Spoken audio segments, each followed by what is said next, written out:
사랑하는 극동방송 청취자 여러분, 11조의 복음 네 번째 강의하는 날입니다. 네 번째는 이제 민수기와 신명기에 나오는 11조 본문들을 함께 살펴보도록 하겠습니다. 우리가 지난 이제 세 번에 걸쳐 가지고 아브라함의 11조, 야곱의 11조, 그다음에 레위기 27장의 11조를 살펴봤지 않습니까? 그러니까 어저께 레위기 27장의 11조를 살피면서 가장 기본적인 11조의 핵심 이야기를 나눴습니다. 그러니까 11조는 원래부터 여호와께 속한 거다. 따라서 특별히 내가 구별하여 드릴 필요가 없고 마땅히 여호와의 성물이기 때문에 드려야 된다. 이것을 살폈습니다. 자, 그러면 뭐가 이제 남아요, 문제가. 이스라엘 백성이 이제 가나안 땅에 들어가게 되면 그럼 11조를 그러면 언제 어디서 누구를 위해 11조를 사용해야 하느냐? 11조를 어디서 드리냐? 누구에게 드리냐? 11조 드린 걸 가지고 누가 사용하느냐? 이 문제가 남아 있잖아요. 그래서 이제 민수기 이제 18장에 들어가게 되면 민수기 18장에 레위인들에 대한 이야기를 하거든요. 사실은 거룩하신 하나님이 이스라엘 백성들, 죄인들 가운데 거하기 위해서는 조치를 취해야 돼요. 하나님이 거하시는 성전에 함부로 다른 불을 가지고 들어갔다가 아론의 아들들이 죽임을 당하지 않습니까? 그 다음에 이제 하나님께 대항하는 자들이 하나님의 징계를 받아가지고 뭐 땅이 갈라져가지고 뭐 매몰당하는 그런 어려움들 생기잖아요. 그러니까 이제 이스라엘 백성들이 우리가 그러면 어떻게 하나님 앞에 감히 나갈 수 있겠습니까? 소멸하는 불이 되신 하나님께 죄인이 함부로 나갔다간 죽임을 당할 수 있으니까 이제 하나님께서 이제 조치를 취하신 거죠. 그 조치가 뭐예요? 하나님이 계시는 거룩한 성전, 성막, 성소를 함부로 죄인들이 침범하지 못하게 하나님께서 레위인을 세워주신 거예요. 그리고 하나님께 드리는 예물을 관장하도록 하기 위해서 제물을 드리고 제단을 관장하는 제사장들을 세우신 거죠. 그래서 이제 레위인들 가운데 아론의 자손들을 이제 제사장으로 이제 세우시고 제사장직을 선물로 하사를 하셨습니다. 그리고 나서는 하나님께서 레위인들을 제사장들에게 선물로 주셨어요. 그래서 레위인들은 주로 성막을 이렇게 옮기고 다시 세우고 할 때 성막을 담당하면서 다른 사람들이 외인들이 함부로 하나님의 거룩한 곳에 침범하다가 죽임을 당하지 않도록 보호를 하는 역할을 맡은 것입니다. 그러니까 많은 사람들이 오해를 해가지고 마치 레위인들과 제사장들이 하나님을 보호한다 이렇게 생각하는, 하나님은 보호를 받으시는 분이 아니세요. 하나님은 소멸하는 분이신데 뭐를 보호해요? 부족한 인간들이. 죄인들을 하나님의 소멸하는 불로부터 보호하는 거예요. 거룩하신 하나님 앞에 누가 감히 설 수 있겠습니까? 그 죄인들이 함부로 하나님 앞에 섰다가 죽임 당하니까 이스라엘 백성들의 생명을 보호하고 이스라엘 백성들의 안전을 보호하기 위해서 제사장과 레위인들을 하나님이 선물로 주신 거죠. 그러니까 제사장직을 제사장들에게 선물로 주시고 레위인들이 내 도움이 필요하니까 레위인들을 제사장들에게 선물로 주신 거예요. 자, 그러면 이스라엘 백성들이 생각할 때 레위인들 고마운 사람들 아닙니까? 자기들의 안전과 생명을 보존해 주면서 성막에서 하나님을 섬기는 건데 함부로 이런 일들 잘 감당하지 못하면 하나님께서 그 성막에 대한 죄를 레위인들에게 물어요.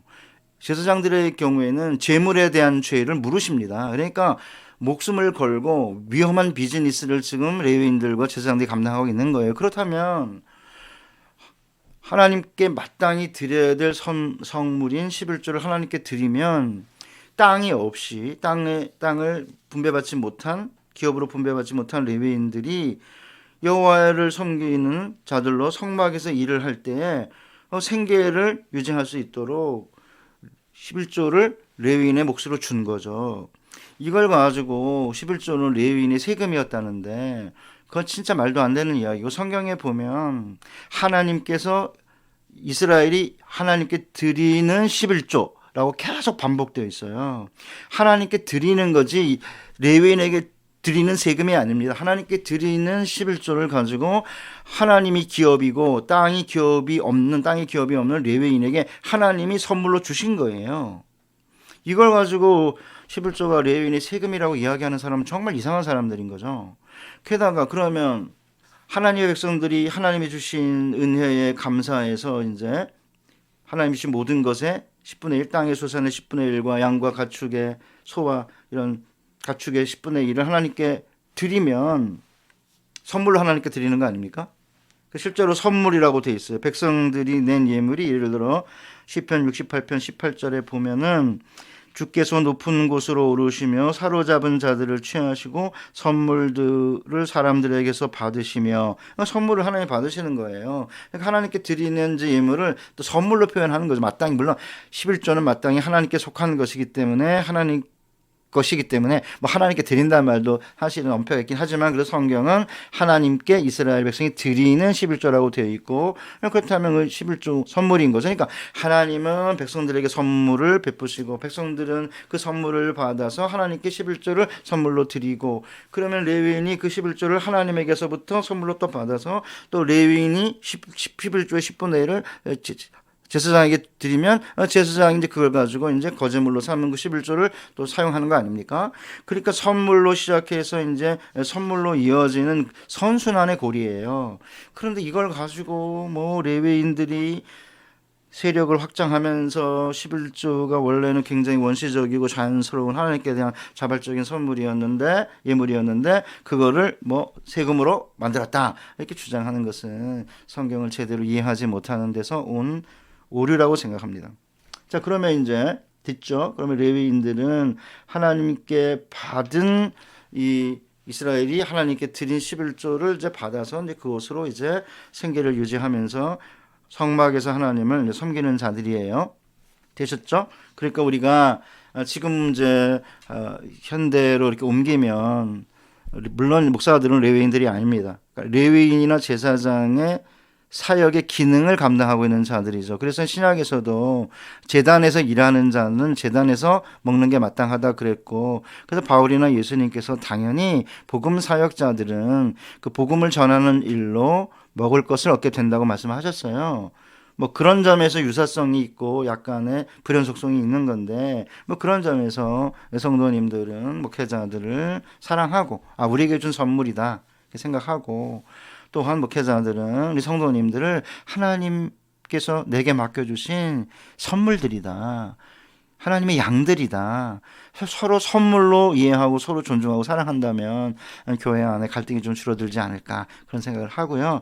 그런 점에서 목회자들은 우리가 고용한 사람들이다 뭐 그런 생각을 한다든지, 또 목회자들은 하나 고용당한 사람이니까 뭐 그냥 내가 받은 봉급만큼 일하면 돼 라고 생각하는 것은 성경을 오해한 것이고, 더 나아가 하나님의 거룩한 성직을 모독하는 것이라고 생각합니다. 그런 점에서 목회자들과 성도님들이 서로 사랑하고 존중하고 존경하는 그런 관계를 맺었으면 좋겠습니다. 자, 그러면 이제 나머지가 또 하나가 뭐예요? 언제 드려야 되냐 이거죠. 어디서 드려야 되냐 이거예요. 그래가지고 이제 신명기 12장하고 14장에 어디 가서 11조를 드려야 되는지를 이야기하고 있는 거예요. 신명기 12장 5절에서 7절과 12절을 보면 이렇게 되어 있습니다.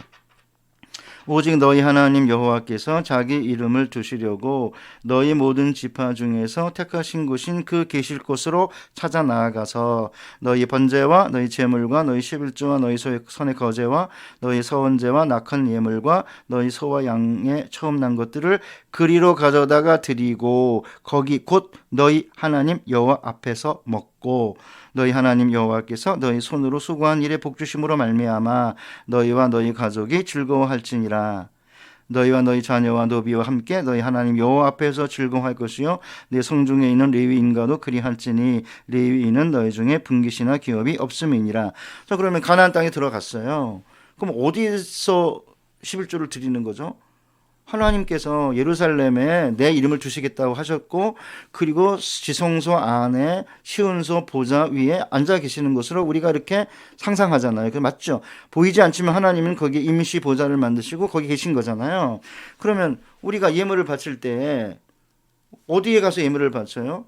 왕이 있는 곳에 가서 예물을 바쳐야 되는 거 아닙니까? 그러니까 이스라엘 백성들이 토지 소산이나 소와 양의 11조를 가지고 예루살렘에 가는 거예요. 하나님을 뵈려고.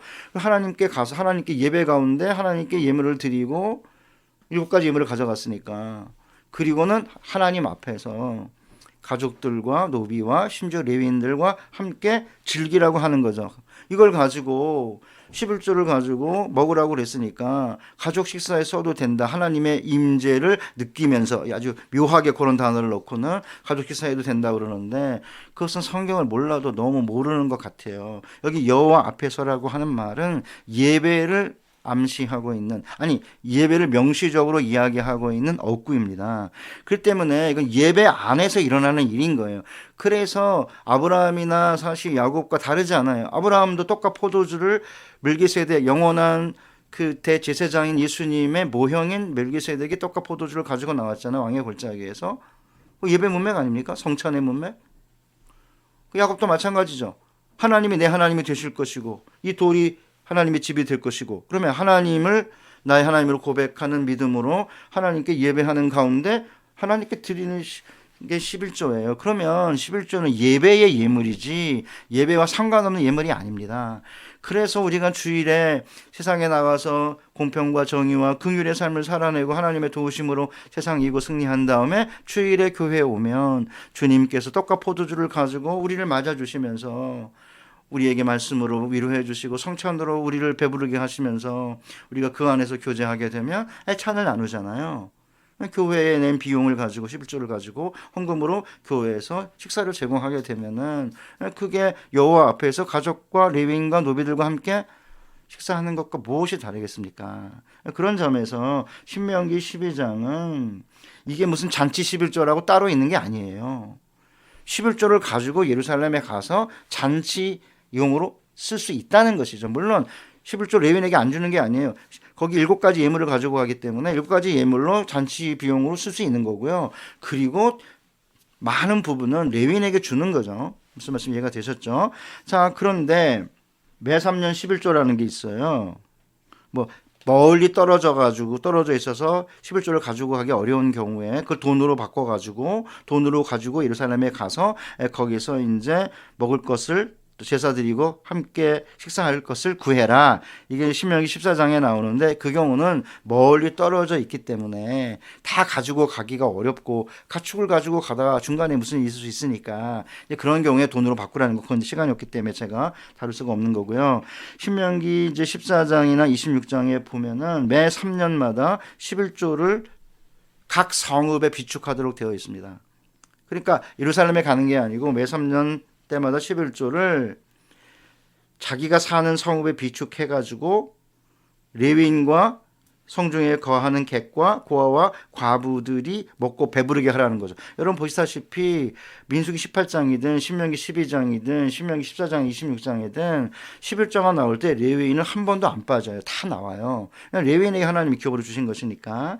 그런데 이제 매 3년마다 드리는 11조는 특별히 다른 사람, 가난한 사람이나 약자를 위한 11조죠. 그래서 이제 이걸 보통 어떤 사람은 자선 11조 이렇게 말하는데 그렇게 제목을 붙이는 것은 오해할 소지가 너무 많아요. 저는 잔치 11조, 자선 11조 이런 것들을 저는 이름 붙이는 거 별로 좋다고 생각하지 않습니다. 자, 그러면 11조 안에 뭐가 들어있는 거예요? 하나님의 성막에서 섬기는 자인 레위인에게 그가 받아야 될 몫을 주는 거니까 그건 뭐죠? 정의죠. 정의. 그렇죠? 각자에게 각자의 몫을 주는 거니까. 그 다음에 왕이신 하나님이 거하시는 예루살렘에 가서 거기서 예배를 드리며 11조를 드리는 것은 뭘 의미해요? 믿음을 의미하죠.